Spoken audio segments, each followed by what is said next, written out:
नमस्कार, लोकमंच न्यूज में आपका स्वागत है। मैं अलका सिंह। बुलेटिन की शुरुआत करते हैं। प्रधानमंत्री नरेंद्र मोदी ने आत्मनिर्भर भारत के निर्माण पर जोर देते हुए युवा पीढ़ी के विकास को जरूरी बताया है।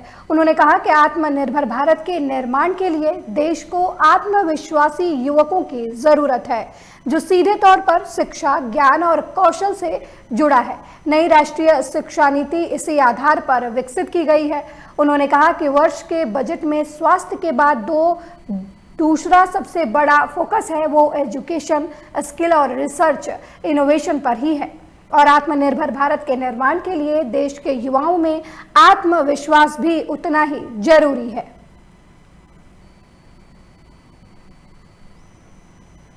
आत्मनिर्भर भारत के निर्माण के लिए देश के युवाओं में आत्मविश्वास उतना ही जरूरी है।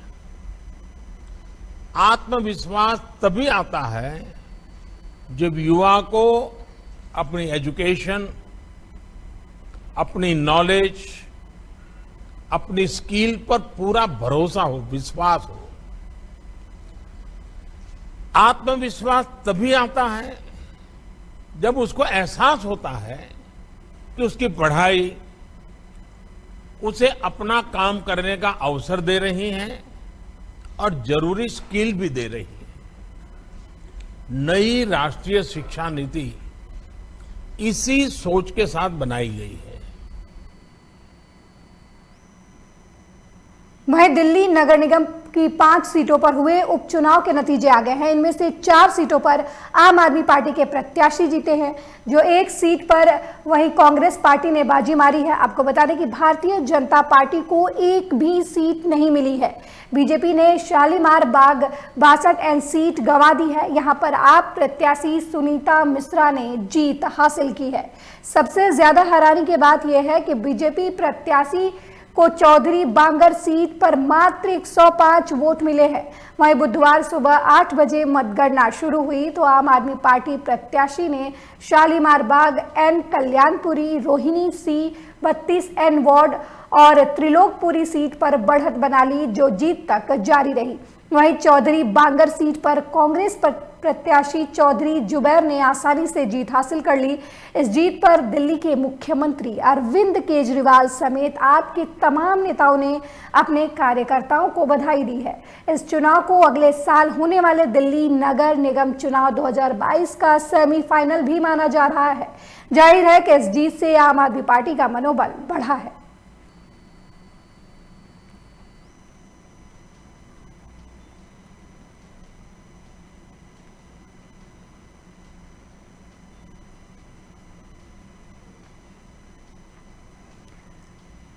आपको बता दें कि दिल्ली नगर निगम के उपचुनाव हुए हैं, जिसमें 5 सीटों पर उपचुनाव हुआ है और इस उपचुनाव में आम आदमी पार्टी को बड़ी जीत मिली है। आपको बता दें 5 सीटों में से 4 सीटों पर आम आदमी पार्टी ने जीत हासिल की है, जबकि 1 सीट कांग्रेस के भी खाते में आई है। बड़ी बात यह है कि बीजेपी इस उपचुनाव में बेहद बुरी तरह हार गई है। आपको बता दें कि ये उपचुनाव 2022 में होने वाले एनसीडी के चुनाव का सेमीफाइनल माना जा रहा है और आम आदमी पार्टी की इस जीत से आम आदमी पार्टी को काफ़ी मजबूती मिली है और आम आदमी पार्टी के कार्यकर्ताओं का मनोबल भी बढ़ा है। वहीं कांग्रेसी खेमे में भी उपचुनाव के रिजल्ट से खुशी है।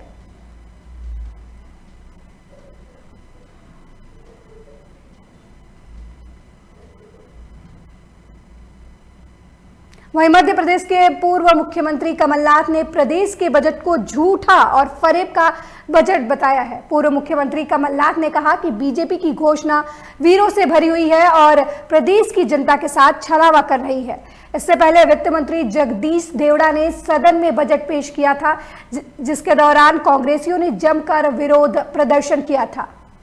प्रदेश का किसान कर्जदार, युवा हो गया बेरोजगार, आम जन पर महंगाई की मार, व्यापारी पर करों का भार, कर्मचारियों को भूल गई सरकार, संवेदनशीलता का हो रहा झूठा प्रचार, जुमलों और घोषणाओं की सरकार, यही है इस बजट का सार। प्रदेश का वहीं इस वक्त की बड़ी खबर लखनऊ से आ रही है, जहां यूपी में 18 आईएएस अफसरों का तबादला हुआ है। आपको बता दें 6 जिलों के डीएम, 4 मंडलों के कमिश्नरों का तबादला किया गया है। इस दौरान अनंजय कुमार सिंह कमिश्नर मुरादाबाद बने हैं, वहीं सुरेंद्र सिंह को कमिश्नरेट मेरठ का पद मिला है। आपको बता दें कि प्रयागराज के कमिश्नर बने हैं संजय गोयल। बड़ी जानकारी हम आपको दे रहे हैं, यूपी के 18 आईएएस अधिकारियों का तबादला हुआ है। आपको बता दें कि सुरेंद्र सिंह को मेरठ कमिश्नर का पद मिला है, वहीं प्रयागराज के कमिश्नर संजय गोयल बने हैं। आपको बता दें कि 18 आईएएस अधिकारियों के तबादले हुए हैं, जिसमें दीप रंजन को बदायूं के डीएम का पद मिला है। वहीं रविंद्र मंदार रामपुर के डीएम बनाए गए हैं। बड़ी जानकारी हम आपको दे रहे हैं, यूपी के 18 आईएएस अधिकारियों का तबादला हुआ है, जिसमें सौम्या अग्रवाल को बस्ती का डीएम बनाया गया है।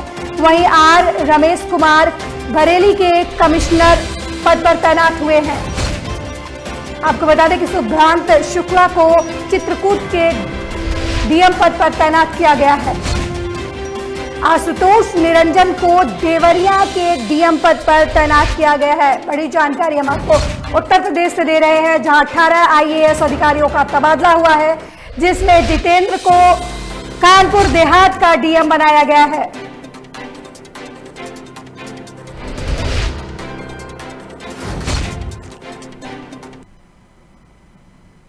वहीं झारखंड विधानसभा में वित्त मंत्री रामेश्वर उरांव ने प्रदेश का आम बजट पेश कर दिया है।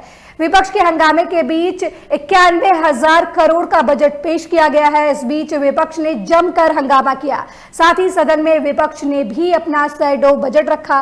दरअसल झारखंड राज्य को बजट को विपक्षियों ने पूरी तरह नकारते हुए सरकार को जनता के द्वारा दिए गए जनादेश के साथ धोखा करार दिया है, जिसमें बीजेपी विधायक दल के नेता बाबूलाल मरांडी ने बजट को किसानों और बेरोजगारों के साथ धोखा बताया है। वहीं आजसू सुप्रीमो सुदेश महतो ने चुनाव के वक्त जनता से किए गए वादों पर विश्वासघात आम बजट को बताया है, जबकि निर्दलीय विधायक सरयू राय ने हेमंत सरकार के बजट की भूरी भूरी प्रशंसा के साथ आलोचना भी की है। उन्होंने कहा कि यह बजट किसान और बेरोजगारों पर केंद्रित है, लेकिन पूरे बजट को देखने से लगता है कि बजट में योजनाएं कम, कार्यक्रम ज्यादा रखे गए हैं।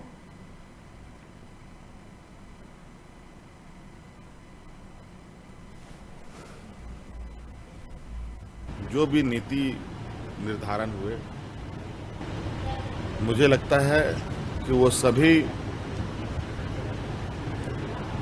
तत्कालिक लाभ के लिए रहा। इसलिए हम लोगों ने इस बार आउटकम बजट का भी प्रोविजन रखा। बजट ही सिर्फ बनाना नहीं है, बजट का परिणाम भी हम देखना चाहते हैं। इसलिए ये बजट आने वाला समय राज्य के लिए। वहीं लखनऊ से बड़ी खबर आ रही है, जहां संयुक्त सचिव भगवती यादव को निलंबित कर दिया गया है। आपको बता दें कि निर्माण संस्था बदलने पर भगवती को निलंबित किया गया है। वहीं समाज कल्याण में संयुक्त सचिव थे भगवती। बड़ी जानकारी लखनऊ से दे रहे हैं, जहां संयुक्त सचिव भगवती यादव को निलंबित कर दिया गया है। आपको बता दें कि निर्माण संस्था बदलने पर भगवती यादव को निलंबित कर दिया गया है। आपको बता दें कि समाज कल्याण में संयुक्त सचिव के पद पर तैनात थे भगवती यादव। आपको बता दें कि सीएम कार्यालय ने भगवती यादव को निलंबित कर दिया है। बड़ी जानकारी हम आपको लखनऊ से दे रहे हैं, जहां संयुक्त सचिव भगवती यादव को सरकार की तरफ से निलंबित कर दिया गया है।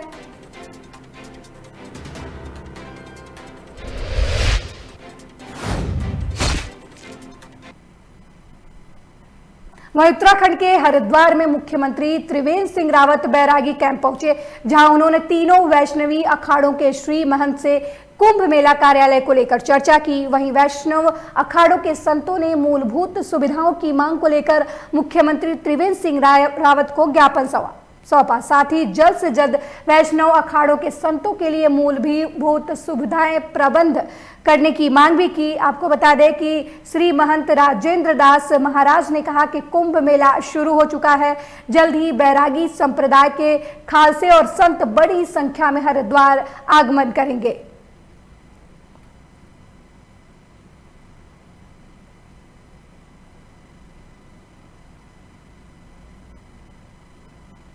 वहीं उत्तराखंड के रामनगर में कोरोना की 26 रिपोर्ट पॉजिटिव आने से पूरे क्षेत्र में सनसनी फैल गई है। आपको बता दें कि रामनगर में 75 लोगों की कोरोना जांच हुई है, जिसमें 26 लोग पॉजिटिव पाए गए हैं। वहीं एक ही दिन में 26 से ज्यादा लोगों की कोरोना रिपोर्ट पॉजिटिव आने से लोगों में एक बार फिर डर बैठ गया है। वहीं मामले को लेकर जानकारी देते हुए नोडल अधिकारी प्रशांत कौशिक ने बताया कि 75 से ज्यादा लोगों की रैपिड टेस्टिंग की गई थी, जिसमें से 26 लोगों की रिपोर्ट कोरोना पॉजिटिव आई है। वहीं इसमें 25 युवक हैं जो आर्मी में भर्ती के लिए जा रहे थे, जबकि एक महिला भी शामिल है।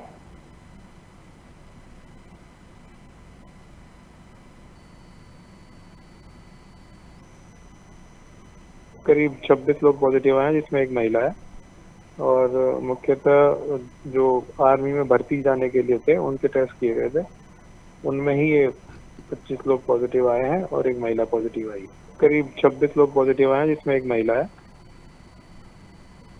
वहीं खंडवा लोकसभा क्षेत्र के सांसद नंद कुमार सिंह चौहान के अंतिम संस्कार में शामिल होने के लिए बुधवार दोपहर मुख्यमंत्री शिवराज सिंह चौहान हेलीकॉप्टर से शाहपुर पहुंचे, जहां सांसद के गृह निवास पर पहुंचकर मुख्यमंत्री ने अंतिम दर्शन किए, साथ ही अंतिम यात्रा में शामिल भी हुए।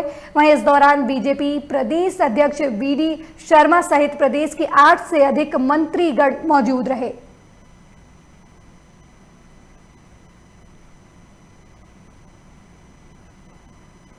वहीं इस वक्त की बड़ी खबर सहारनपुर से है, जहां राष्ट्रीय लोकदल ने किसान महापंचायत आयोजित की है। महापंचायत को रालोद के राष्ट्रीय उपाध्यक्ष जयंत चौधरी ने संबोधित किया है। बड़ी जानकारी हम आपको सहारनपुर से दे रहे हैं, जहां राष्ट्रीय लोकदल ने किसान महापंचायत आयोजित की। इस महापंचायत को रालोद के राष्ट्रीय उपाध्यक्ष जयंत चौधरी ने संबोधित किया है। आपको बता दें कि किसान पंचायत में मंच से जयंत चौधरी ने सरकार को घेरा। वहीं भाजपा वालों को गुब्बारे की हवा की तरह बताया। उन्होंने कहा कि किसान ही इस हवा को निकालेंगे। आपको बता दें कि नकुड़ में अज्ञाना मार्ग पर यह महापंचायत आयोजित की गई थी।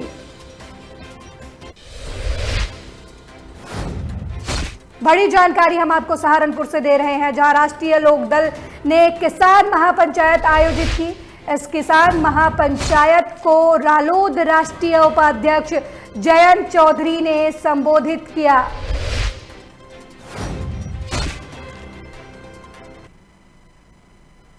वहीं नोएडा के सेक्टर 24 थाना पुलिस को बड़ी सफलता हासिल हुई है, जहां पुलिस ने 25,000 के अंतर्राज्यीय वाहन चोर को गिरफ्तार किया है। आपको बता दें कि 50 से ज्यादा मुकदमों में फरार चल रहे थे आरोपी। पुलिस ने आरोपियों के साथ 3 लोगों को गिरफ्तार किया है। इसके अलावा पुलिस ने आरोपियों के पास से 20 नंबर प्लेट, 34 सिम कार्ड, 30 चाबियां और भारी संख्या में गाड़ियों का सामान बरामद किया है।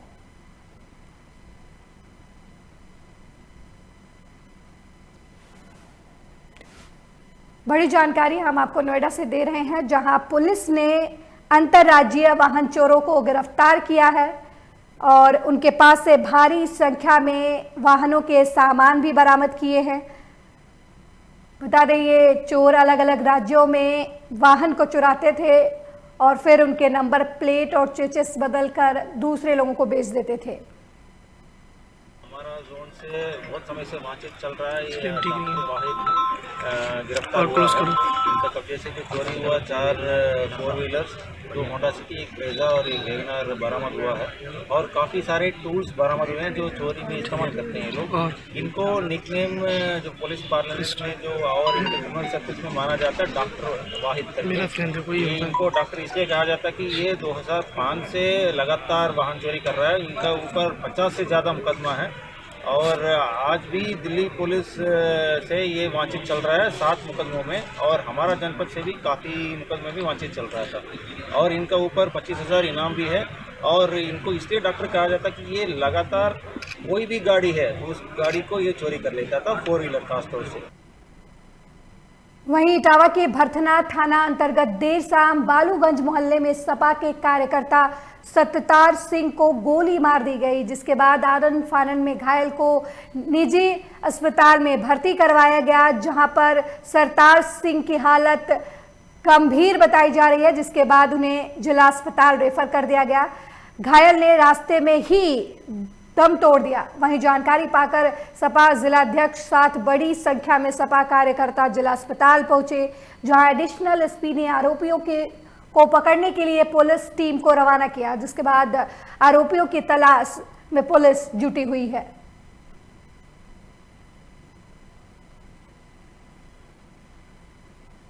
करीब 7:15 बजे इंस्पेक्टर भरतना को टेलीफोन पर सूचना मिली थी कि भरतना में बालूगंज में किसी व्यक्ति को गोली मार दी गई है। वहाँ तत्काल भरतना पुलिस पहुंची, तब तक उनके परिजन इन्हें लेके अस्पताल ले जा चुके थे। वहाँ पे मालूम पड़ा कि सरताज यादव नाम के व्यक्ति हैं जिनके गोली लगी है। जैसे ही ये डॉक्टर मनोज के हॉस्पिटल में पहुँचे, वहाँ से जिला अस्पताल रेफर कर दिया। यहाँ पे पहुँचने पे डॉक्टर्स ने इन्हें डेड डिक्लेयर कर दिया है। अभी तक FIR प्राप्त नहीं हुई है।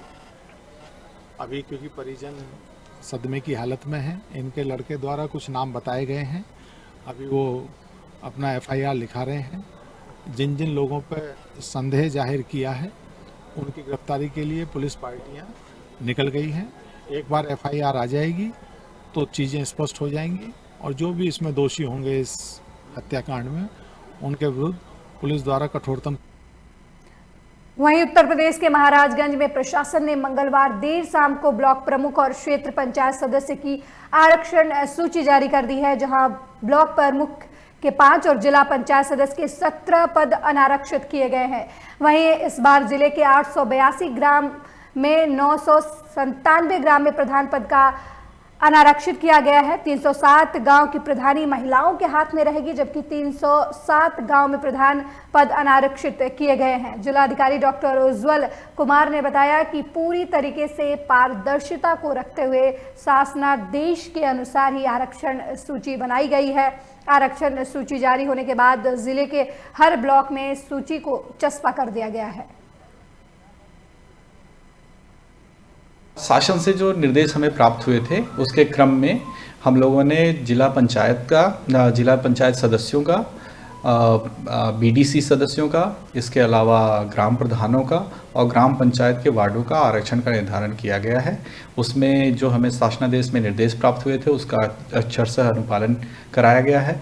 इसकी जो कमेटी बनाई गई थी उन्होंने सभी तथ्यों को ध्यान में रखा है और उसको अभी सभी विकास खंडों में चस्पा कर दिया जाएगा, न्यूज़पेपर्स को दिया जाएगा, जिससे कि उसका प्रकाशन।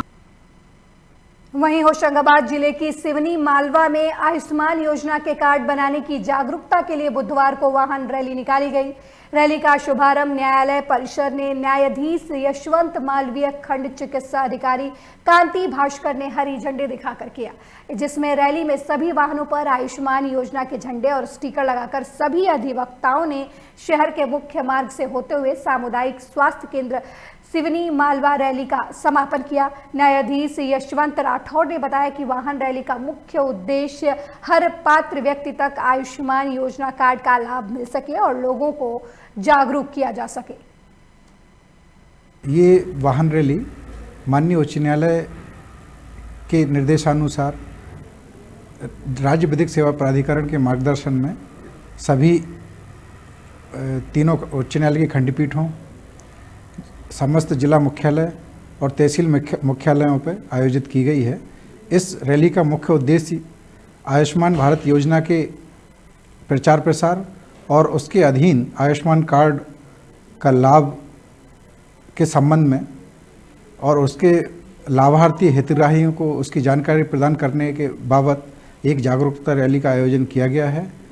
इस रैली में तहसील विधिक सेवा समिति के कर्मचारीगण, न्यायालयीन कर्मचारीगण, प्राथमिक स्वास्थ्य केंद्र सिवनी मालवा की प्रभारी डॉक्टर कांति वाथव, करोड़े जी, अन्य चिकित्सक वहीं मध्य प्रदेश के इंदौर में कोरोना वायरस के संक्रमण से बचाव के लिए नागरिकों को वैक्सीन लगाने का कार्य शुरू किया गया है, जिसके चलते जीपीओ चौराहे पर स्थित पीसी सेठी अस्पताल में वैक्सीन लगवाने के लिए नागरिकों की भीड़ उमड़ पड़ी। वहीं प्रशासन की तरफ से कहा गया कि वैक्सीन लगवाने के लिए इच्छुक नागरिकों को पहले अपना पंजीयन कराना होगा, जिसके बाद उन्हें एसएमएस से सूचना दी जाएगी। वहीं सूचना के बाद निश्चित दिन पर व्यक्ति को टीका लगवाने के लिए आना होगा। बताया जा रहा है कि जीपीओ चौराहे पर स्थित पीसी सेठी अस्पताल में बड़ी संख्या में नागरिक वैक्सीन लगवाने के लिए पहुंच गए थे। ऑनलाइन हमारा रजिस्ट्रेशन है, उसके बाद भी अभी तक नंबर आने में हमको देखिए इतना समय हो गया है। ऑफलाइन वालों को पहले कर दिया या जो भी उनका नियम होगा उस हिसाब से।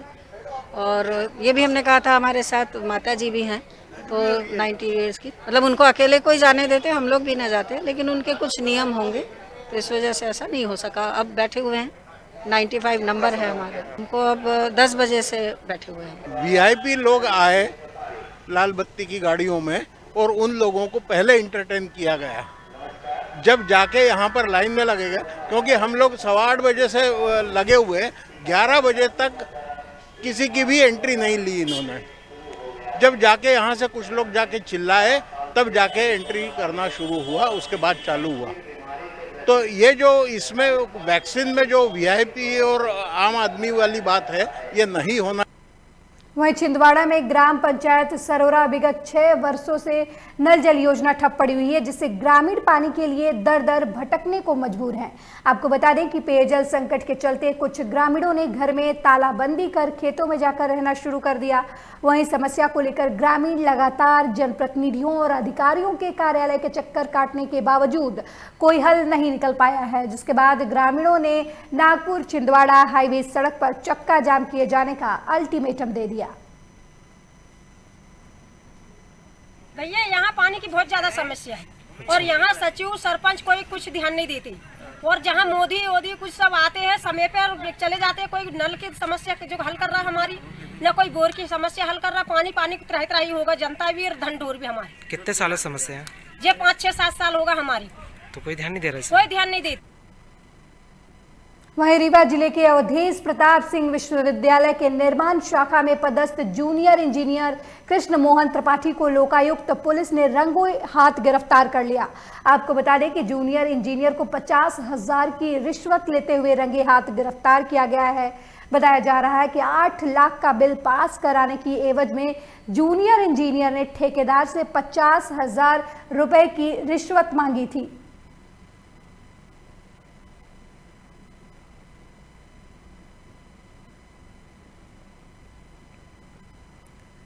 बड़ी जानकारी हम आपको दे रहे हैं रीवा से, जहां रीवा जिले के अवधेश प्रताप सिंह विश्वविद्यालय के निर्माण शाखा में पदस्थ जूनियर इंजीनियर कृष्ण मोहन त्रिपाठी को लोकायुक्त पुलिस ने रंगे हाथ गिरफ्तार किया है। आपको बता दें कि जूनियर इंजीनियर को 50,000 की रिश्वत लेते हुए रंगे हाथ गिरफ्तार किया गया है। बताया जा रहा है कि 8 लाख का बिल पास कराने की एवज में जूनियर इंजीनियर ने ठेकेदार से 50,000 रुपए की रिश्वत मांगी थी।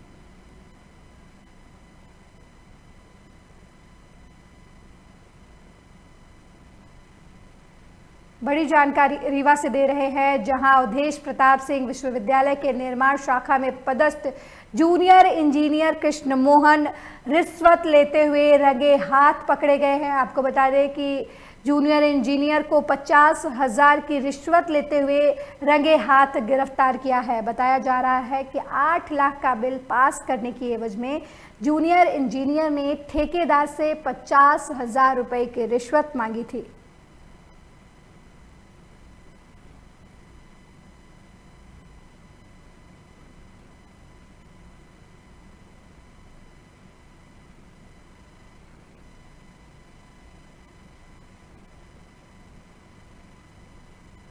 बड़ी जानकारी बिहार से दे रहे हैं, जहां आरा मंडल कारा में कई छापेमारी की गई है। आपको बता दें सभी वार्डों की सघन चेकिंग हुई है। छापेमारी के दौरान आपत्तिजनक सामान बरामद किए गए हैं।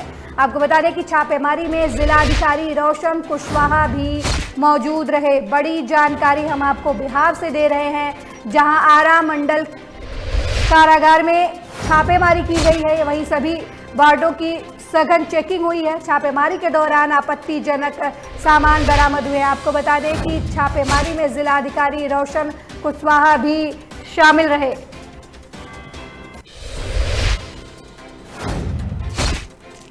बड़ी जानकारी, आरा मंडल कारा में छापेमारी की गई है। बड़ी जानकारी हम आपको दे रहे हैं बिहार से, जहां बेगूसराय, जहां कारागार में डीएम ने छापेमारी की है। इस दौरान कई सारे सामान भी बरामद किए गए हैं।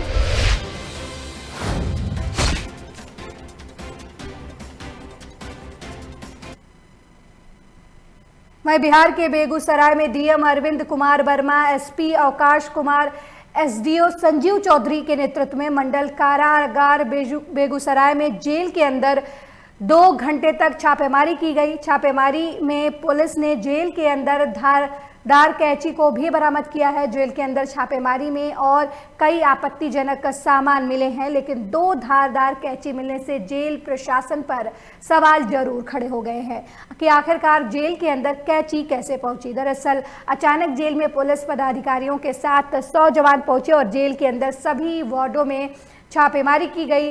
डीएम अरविंद कुमार वर्मा ने बताया कि मुख्य सचिव के निर्देश पर आज जेल में छापेमारी की गई। सघन छापेमारी में कोई आपत्तिजनक सामान नहीं मिला, लेकिन 2 कैंचियां बरामद की गई, जिसको लेकर कार्रवाई की जा रही है। यहाँ पे हम लोग छापेमारी किए थे। कोई मोबाइल या कोई अन्य अवैध सामान जो अलाउड नहीं है, अगर वो लेके कोई यूज़ कर रहा है, इसीलिए आज सुबह से यहाँ पे रेड की गई। टीम गठित करके सभी वार्डों में रेड किया गया, सभी खंडों में जितने हैं। और यहाँ पे कहीं तो कुछ मोबाइल वगैरह तो नहीं मिला है, हालांकि 2 कैंची बाहर बरामद हुई थी। इसके अलावा और कोई सामग्री विशेष आपत्तिजनक नहीं मिली। काफ़ी विस्तार से टीम गठित करके हम लोग उसका बढ़िया से छापेमारी के लिए छानबीन की गई, लेकिन कोई इसके अलावा कोई। वहीं बिहार में मुजफ्फरपुर के शहीद खुदीराम बोस केंद्रीय कारागार में डीएम प्रणव कुमार और एसएसपी जयंत कांत ने छापेमारी की। छापेमारी के दौरान हर वार्ड की तलाशी ली गई। छापेमारी की जानकारी मिलते ही जेल में कैदियों के बीच हड़कंप मच गया। वहीं जेल में छापेमारी के दौरान कुछ आपत्तिजनक सामान भी मिले हैं। बरामद हुए सामान की लिस्ट बनाकर कार्रवाई की जा रही है। देखिए, जेल की आज छापेमारी संयुक्त रूप से हम लोगों ने की है। सवेरे से ही एक कार्यक्रम चल रहा था, अभी चल ही रहा है, और कुछ अवांछित चीज़ें पाई गई हैं जिसके लिए डायरेक्शन दिया जा रहा है। और सामान्यतः कोई ऐसी आपत्तिजनक विशेष रूप से चीज़ें नहीं पाई गई, और ये लगातार ये चलता रहेगा, क्योंकि जेल में जो लोग भर्ती हैं, ये देखने की आवश्यकता है कि जेल के अंदर कोई अवांछित गतिविधियां ना चल रही हैं। छापेमारी चल रही है, इसमें कुछ आपत्तिजनक सामान बरामद हुआ है, जिसकी लिस्टिंग बनाई जा रही है और इसमें जो है आगे की कार्रवाई की जाएगी। सर, मोबाइल वगैरह भी है?